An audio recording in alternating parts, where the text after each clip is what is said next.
So we wrote our own pipelining language recently.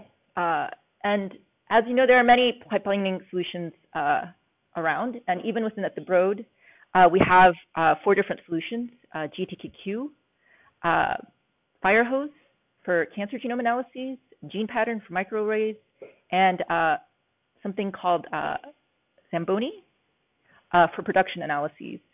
But each of these solutions came with their own scripting language and unique features, and they were incompatible with each other. And we wanted a pipelining solution that would take us through the next decade of genomic analyses. And so we decided to create a new one. We sat down and made a list of things we wanted in our pipelining solution.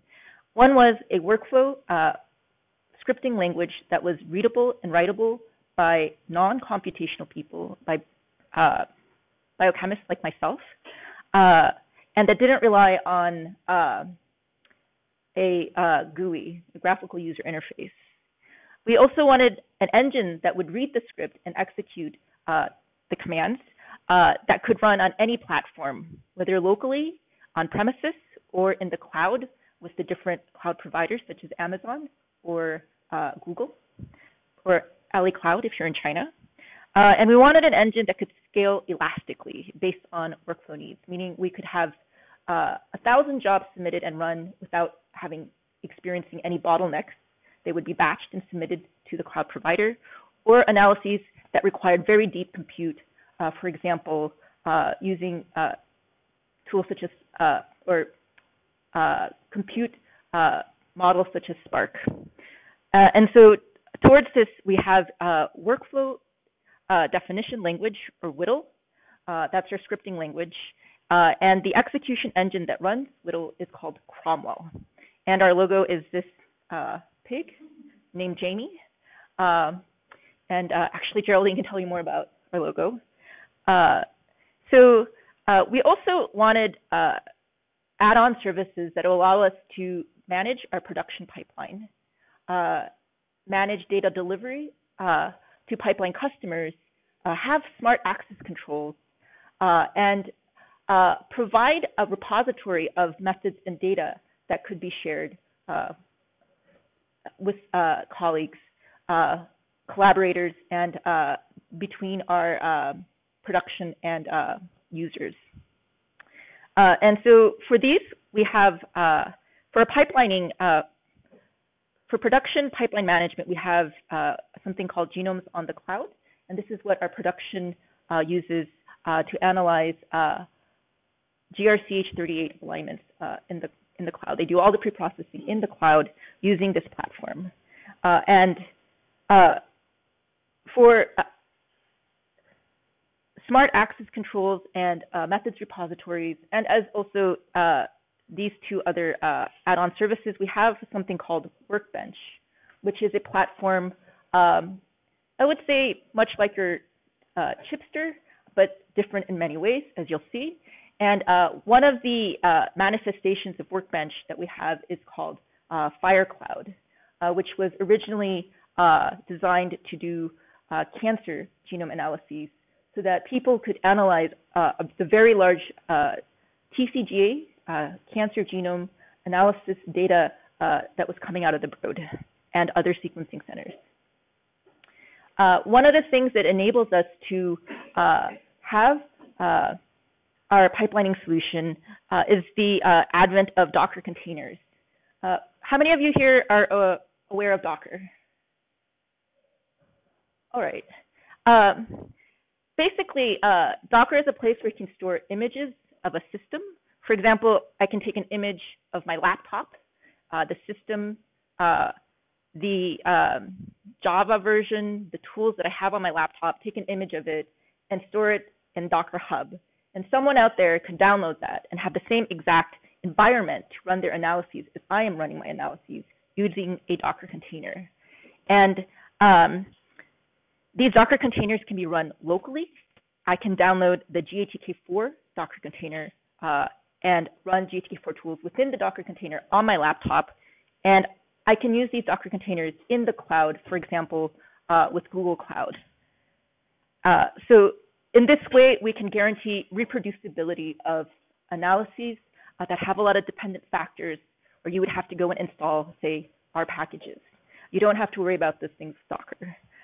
So every release of GATK4 will have a public Docker image, and this is the URL where you can download the image. And I have written a short tutorial, the URL is at the bottom, on how to set up your, say, your laptop to run Docker.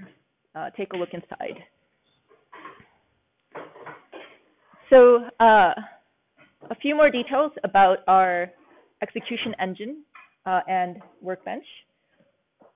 So Cromwell has multiple backends, which means that it can talk to many different platforms, and it's currently very flexible.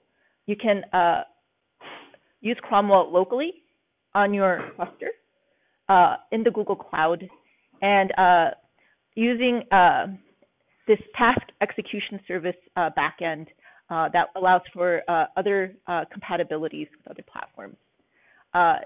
It reads the workflow definition language it was developed with, but also will soon be compatible with the Common Workflow Language, CWL, that another group in the US that is not at the Broad has developed.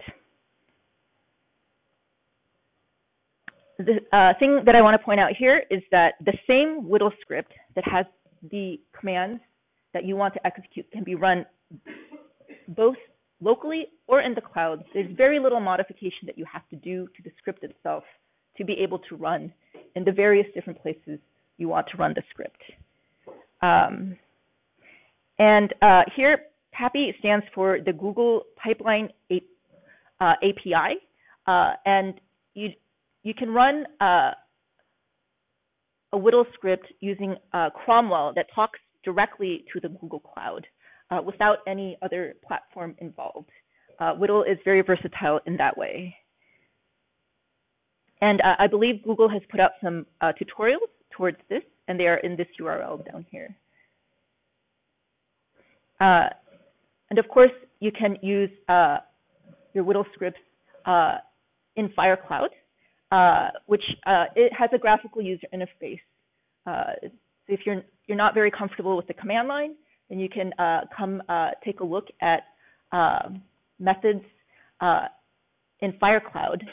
This is a collaborative cloud-based analysis portal built on top of the Workbench platform that I mentioned. It's free for you to access FireCloud. And if you do any analyses, currently we're set up to use Google Cloud. You only pay for your Google compute and storage. You can access published data that other people have put into FireCloud or add your own, access existing methods or add your own, and you execute analyses in auditable pipelines, which means that there is provenance. You can see exactly what it is you have run. There's a record that FireCloud keeps track of for you. And of course, you can share data, methods, and results with collaborators through FireCloud. This is just an example of what the GUI looks like. And Geraldine's been putting together a lot of workspaces. Workspaces are the model that FireCloud uses, where you can associate methods. For example, at top here, we have germline variant discovery, and you can associate resource files. The top one here says B37, which means the resource files that the method uses are already plugged in for GRCH37 reference assembly. So all you have to do is bring your data and clone this workspace to be able to run exactly the same method that has been configured on your own data. And this is just another example of the GUI. Here we have a place where you can look at exactly the method you are running. And here it would be good for you to understand the workflow definition language. And we have some excellent documentation on WDL at the GATK forum. And I would say that it would take you a day or two to get familiar with it. I come to the field with absolutely no computing background. or programming, and I am able to use WDL pretty easily. So you can also modify the methods within FireCloud to suit your own analysis needs. And so here we're just showing that once you launch the job on your data, you can track the data for which the analysis is being run, the status of the analysis, whether it has succeeded or ran into a glitch, and links to the outputs of the data. And you can also track the compute utilization for different processes involved with launching these jobs through FireCloud.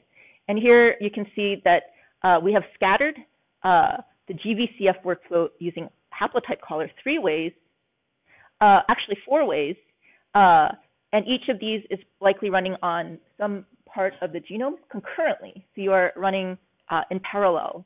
And this sort of setup is actually very easy to do with the WDL scripting language. And here you can see that after these jobs have completed, the method has you merge all the VCFs that had been scattered into a single VCF. So what you get at the end is the single file that you would expect from running these, say, single-threaded. So we hope to see you in the cloud. I'd like to mention one more thing about GATK4, and it is that the inputs and outputs that you type, they should be able to access Google Cloud Buckets directly using the URL link to the data. So you can call data that is in the cloud that you have set up to have access to directly in the command line within your local computer. You could ask GATK to launch the job in the cloud, for example, using Spark, Google's Dataproc, and you can have the data written to a cloud storage bucket or downloaded to your laptop. This is a new feature that we're improving or perfecting in GATK4. And so you have many ways to analyze your very large sequencing data and cohorts.